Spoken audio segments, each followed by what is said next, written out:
네. 오늘 제가 소개해드릴 논문은 Latent Particles World Models라고 해서 줄여서 LPWM이라고 하는 월드 모델이고요.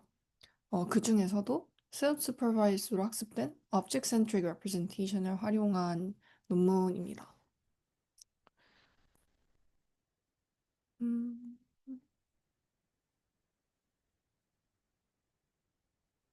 잠시만요. 키가.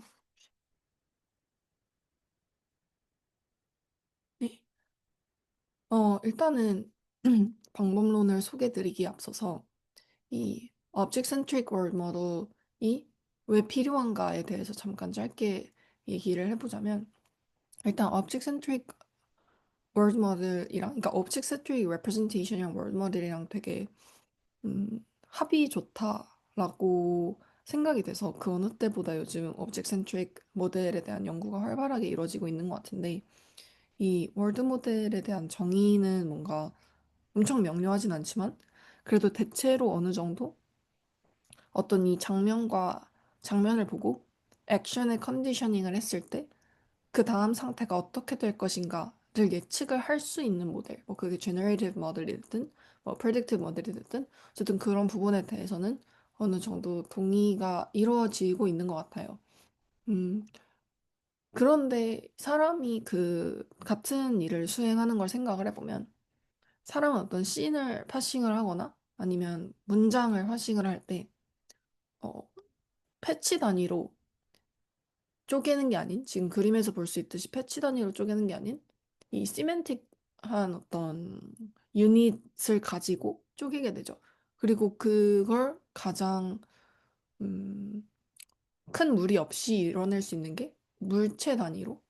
그러니까 같은 비슷한 속성을 공유해서 같이 픽셀 레벨에서 움직이는 그 픽셀들의 집합을 오브젝트라고 했을 때, 오브젝트 단위로 그거를 단위로 잡는 게 꽤나 합리적이라는 반응입니다. 그래서 이렇게 object centric representation을 쓰게 되면 이 컴퓨테이셔널 코스트도 확 줄어들고 어쨌든 이 VIT 같은 거에서 패치로 뭐 14 바이 14로 나누던 게 실제 씬에서는 오브젝트가 뭐 10개도 안 되는 경우들이 많으니 코스트도 줄어들고 실제로 이 월드 모델로서 다음 상태를 예측할 때 어, 좀 더 이 사람의 방식과 유사하게 예측을 할 수 있다는 점에서 이 Object Centric World Model의 뭔가 중요성이 부각이 되고 있는 것 같습니다.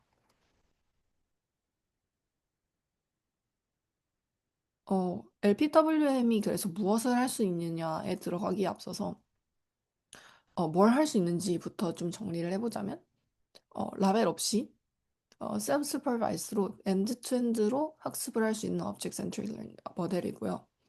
그 다음에 보통 이 비디오 오브젝트 센트릭 모델 같은 경우에는 각 오브젝트를 트래킹하는 게 가장 큰 어려움이고 가장 큰 이 그 불안정 요소입니다. 이게 왜 그러냐면 어쨌든 오브젝트 센트릭 모델들의 대부분은 특정 오브젝트의 특징을 배우는 게 아니라 뭔가 픽셀들이 이렇게 같이 움직이면 이게 오브젝트구나 하는 그런 오브젝트네스를 배우는 경우라서 결국에 이 모델이 만들어내는 뽑아내는 여러 오브젝트는 리스트의 형태가 아니라 셋의 형태입니다. 그러니까 즉, 이 permutation equivalence가 그 오브젝트의 order에 따라서 그러니까 equivalence가 지켜진다라는 얘기입니다. 그래서 내가 여기서 세모를 이전 프레임 t에서 잡았으면 t 플러스 1 프레임에서 그 세모가 같은 순서에 extract 될 거라는 그런 가정을 할 수가 없습니다. 그래서 이 오브젝트를 트래킹을 하는 게 어쨌든 비디오에서는 중요한데 그게 좀 어려움이었는데 이 LPWM에서는 그런 트래킹 문제를 없앴습니다. 음, 그 다음에 이 기본적으로 뭐 다이너멀 모델 같은 것 그런 월드 모델들이 가지고 있는 한계 중에 하나가 이 사실 월드는 디터미니스틱 하지 않은데 뭐 액션에 하나 컨디션 한다고 해서 모든 스토캐스티가 해결이 되는 것이 아닌데 뭐 특히 NPC로 프로닝을 할 경우에는 뭐 약간 그 다이노 월머들과 어떤 NPC의 그런 조합이 이 스토캐스틱 다이나믹 샘플링을 전혀 지원하지 않고 있다는 게 어, 좀 한계점인데 여기서는 아예 모듈 자체를 새로 둬서 컨텍스트 모듈이라는 걸 둬서 이 스토캐스틱 다이나믹 샘플링을 어, 지원을 하게 됩니다. 그 다음에 되게 많은 거의 자유로운 형태의 다른 데이터에 대해서 컨디셔닝이 가능한데 액션, 랭귀지, 이미지 그리고 멀티브 인풋까지도 추가 컨텍스트로 받을 수 있고요. 이걸로 이제 실험을 한 결과에서 그 이미테이션 러닝에도 적용을 해서 보여줬습니다. 이 LPWM을 설명하기 앞서서 꼭 알아야 하는 두 가지의 웍이 있는데 그 웍들이 이제 DLP와 그 다음에 보여드릴 DDLP입니다. 이 DLP, DDLP, LPWM이 다 그 한 저자한테서 나온 논문인데요. 사실 Object Centric Learning이라고 하면 아마 아시는 분들이 많겠지만 슬롯 어텐션을 보통 생각을 합니다. 슬롯 어텐션이 이제 구글에서 밀고 있는 모델이기도 하고 어, 그래서 거의 대부분의 사람들이 이제 거의 오브젝트 센트릭 러닝과 슬롯 어텐션은 거의 동치다라는 생각을 하는데 저도 그랬고 이 파티클 모델을 이 분이 밀고 계시더라고요. 근데 생각보다 슬로우 텐션과 비교했을 때 장점이라면 장점일 수 있는 부분들이 꽤나 명확합니다. 그래서 이 Deep Latent Particle이라고 하는 건 지금 어, 화면에서 보실 수 있듯이 이 씬을 구성을 할 때 결국에 Reconstruction Objective로 학습이 되고 씬을 학습할 때 각 파티클이 하나의 오브젝트를 나타낸다라는 모티베이션으로 학습이 됩니다. 그래서 이 파티클에는 뭐 오브젝트 의 피처, 사이즈, 뭐 뎁스 이런 키포인트들을 학습을 하게 됩니다. 정확히 어떻게 그것들이 셀프 슈퍼바이즈로 학습이 되는지는 뒤에 그 후속작인 DDLP에서 보여드리도록 하고 근데 어쨌든 지금 결과를 보면 꽤나 어, 샤프한 어떤 디테일을 가지고 이 물체만 이렇게 따로 배경에서 분리해서 움직이는 게 가능할 정도로 이 오브젝트에 대한 디센탱글이 잘 된 걸 볼 수 있습니다. 그 다음에 나온 DDLP를 보면 이전에 DLP 같은 경우에는 이미지 모델이었다면 이거는 이제 비디오 모델인데요.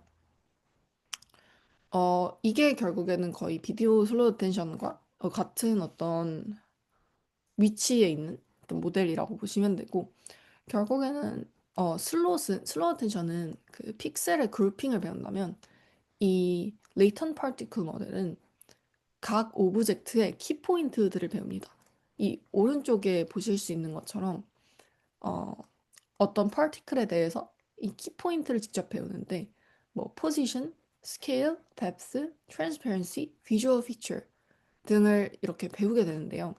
이거를 배우는 게 뭐, 이 자리에는 꼭 어, 위치가 와야 돼. 이걸 사람이 가이드를 해주는 게 아니라 뭐 사람이 가이드를 해준다고도 볼 수 있겠죠. 어쨌든 이게 아키텍처적으로 어떻게 하냐면 이 포지션과 스케일을 가지고 처음에 그 STN이라는 이제 아키텍처에서 그 부분을 쿨업을 해서 거기서 비주얼 피처를 추출을 합니다. 그리고 그 포지션과 스케일로 추출된 피처를 가지고 결국 리컨스트럭션을 할 때도 이 뎁스와 트랜스퍼런시로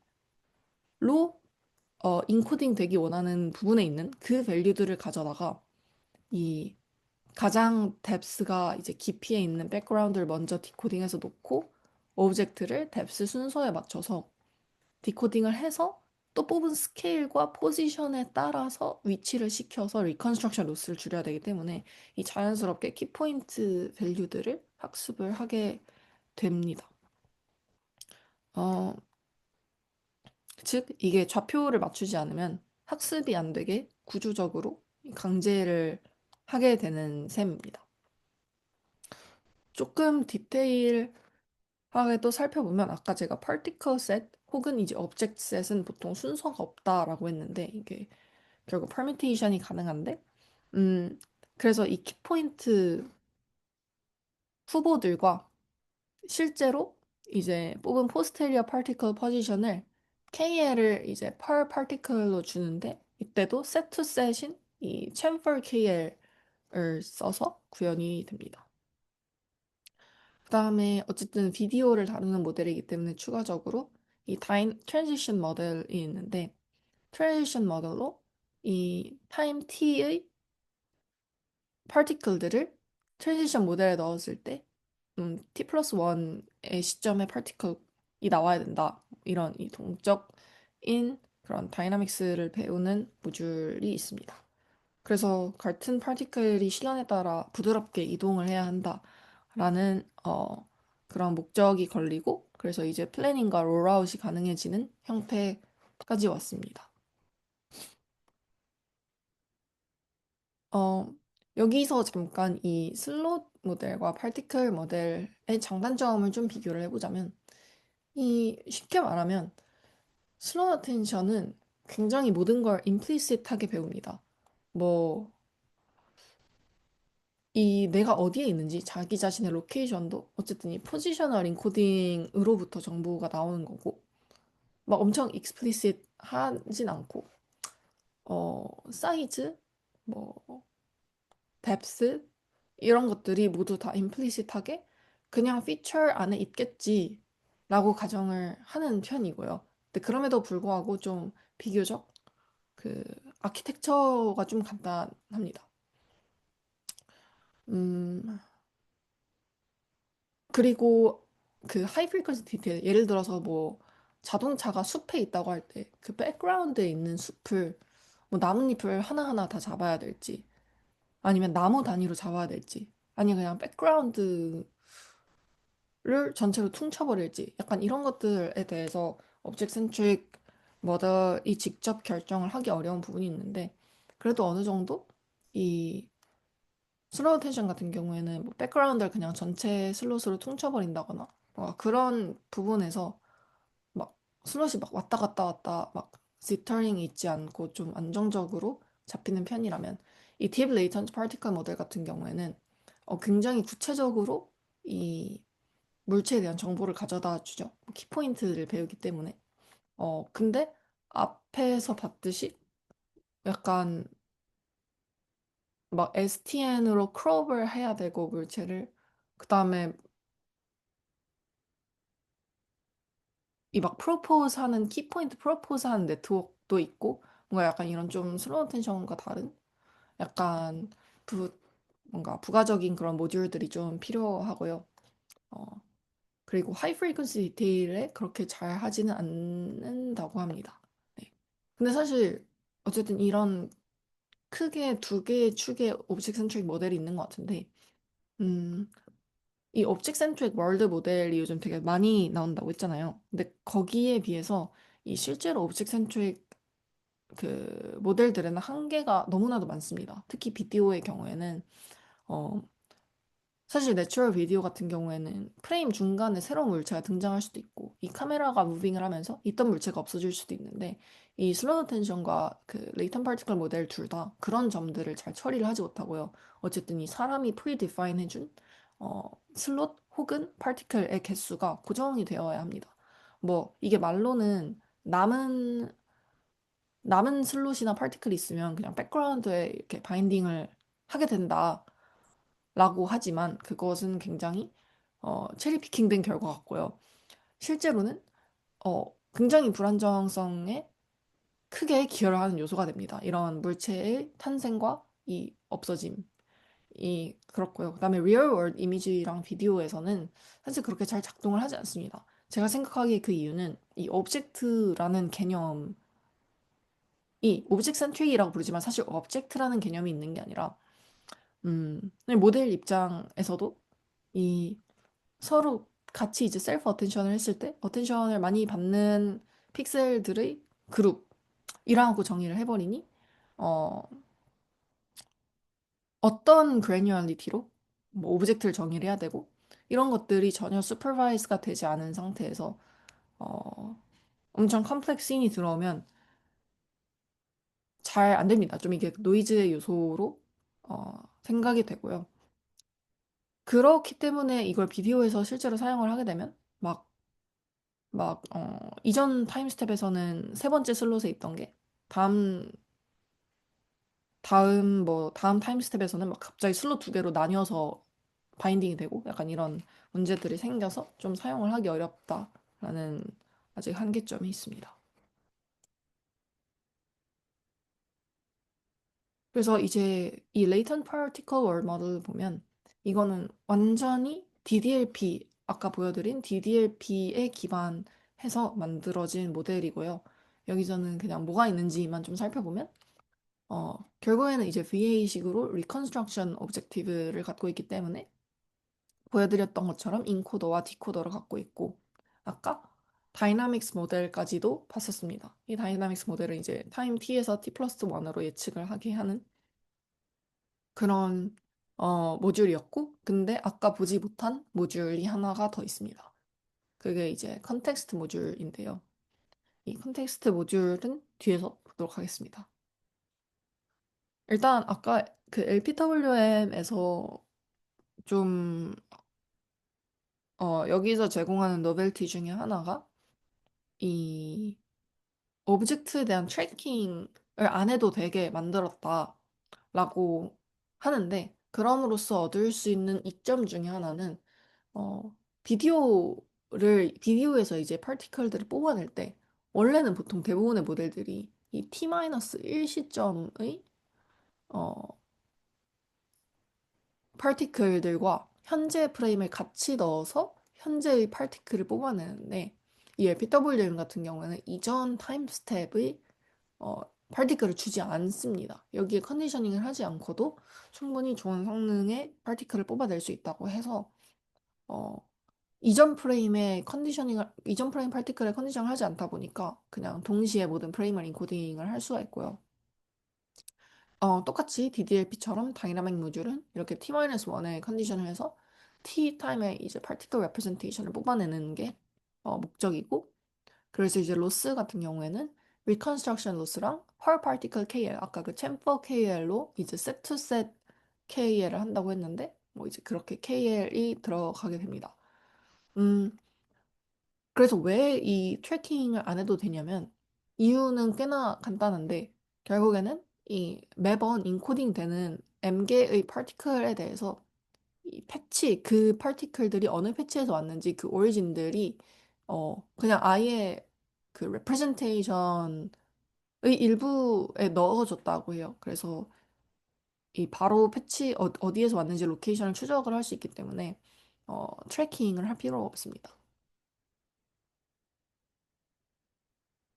그 다음에 어, 컨텍스트 모듈을 보면은 이 컨텍스트 모듈은 아까 이거를 둔 이유가 뭐냐면 이 관측만으로는 결정되지 않는 이 다음 상태의 불확실성을 설명을 하기 위해서 이제 도입이 된 건데요. 음, 뭐 예를 들어서 현재 상태의 이 T 시점의 파티클에서 되게 여러 가지 상황들이 가능할 수가 있잖아요. 뭐 사람이 갑자기 들어올 수도 있고, 뭐 안 들어올 수도 있고, 물체가 어떤 외부의 힘에 의해서 왼쪽으로 밀릴 수도 있고, 안 밀릴 수도 있죠. 그래서 이 사실 리얼 월드에서는 이 GT 플러스 1을 GT에만 컨디셔닝을 할 수 있는 게 아니라 어떤 컨텍스트 GC에도 컨디셔닝을 해야 된다라고 얘기를 합니다. 결국에는 이 컨텍스트는 각 파티클마다 얘네가 뽑아내게 되는데 이걸 이제 latent action이라고 부릅니다. 정확히 말하면 latent particle action인 것 같아요. 파티클로 뽑아내기 때문에 각 파티클의 트랜지션에 이게 t에서 t 플러스 1으로 어떤 트랜지션이 있었으면 그게 왜일까를 설명해주는 컨텍스트 베리어블을 직접 뽑아내기로 합니다. 음, 그래서 이제 이 컨텍스트 모듈을 살펴보면은 뭐 컨디셔닝을 아까 뭐 이미지, 텍스트, 멀티뷰에 대해서 할 수 있다고 했는데 뭐그 인풋 컨디션을 포함을 해가지고 인풋 파티클들을 이렇게 통과 시킨 다음에 중요한 부분은 두 개의 헤드가 있다는 겁니다. 그 두 개의 헤드는 이제 인버스 다이나믹 헤드랑 폴리시 헤드인데요.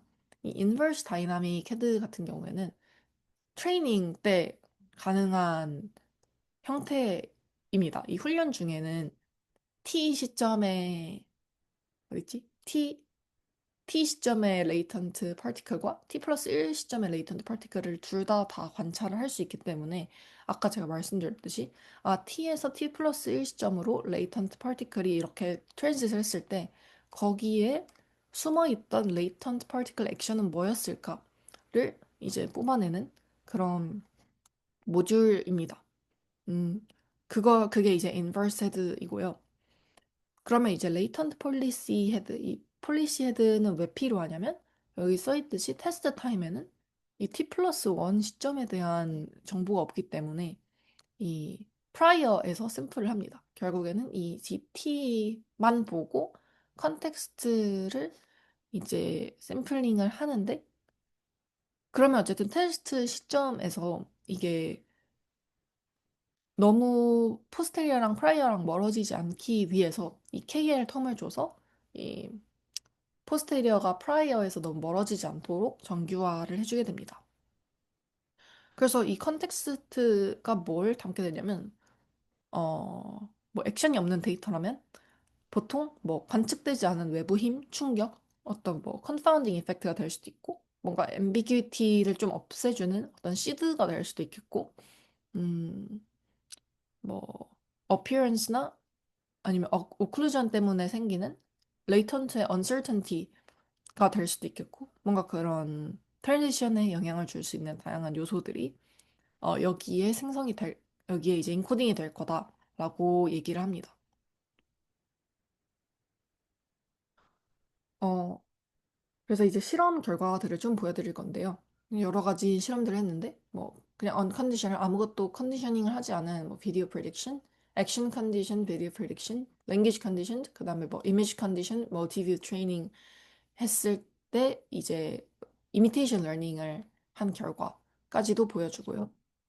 매트릭은 LPIPS랑 FVD를 사용을 했는데 결국 두 매트릭 다 어떤 레이턴트 피처를 보고 그 피처가 얼마나 perceptually 비슷한가를 나타내는 매트릭인데 수치로 보는 것보다 그냥 눈으로 보는 게 좋을 것 같아서 어, 비디오들을 좀 가져왔습니다.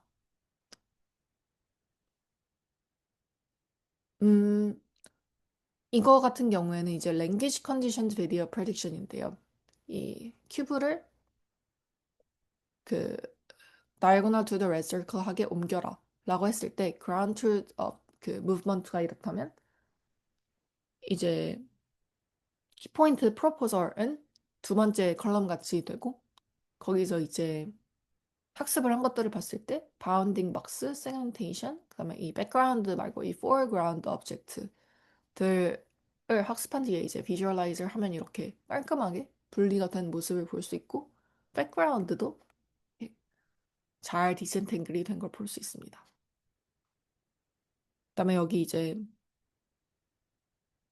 아래에 이 다른 모델과 비교를 한 영상인데 이 DVA라는 베이스라인 같은 경우에는 수행을 잘 하지 못하는 반면 LPWM 같은 경우에는 어, 잘 태스크를 수행을 한다 이런 걸 보여줍니다. 그다음에 액션 컨디션 같은 경우에도 GT랑 굉장히 유사하게 롤아웃을 수행을 한 것을 확인할 수 있습니다. 보시면 결과가 오브젝트 센트릭 결과가 굉장히 깔끔한데 어, 사실 슬로우 텐션은 이렇게 깔끔하게 안 되거든요. 이게 아무래도 음, 익스플리시트하게 사이즈랑 포지션이나 뭔가 이런 뎁스 정보 같은 거를 인코딩을 해주는 게 확실히 어, 조금 아키텍처가 조잡해져도 성능 측면이나 뭔가 이 정성적으로 보기에는 훨씬 좋은 것 같다는 생각을 많이 했습니다. 그다음에 이런 좀 복잡한 이 VA로 리컨을 하기에 그렇게 샤프하게 리컨을 하기가 쉽지 않았을 텐데, 어,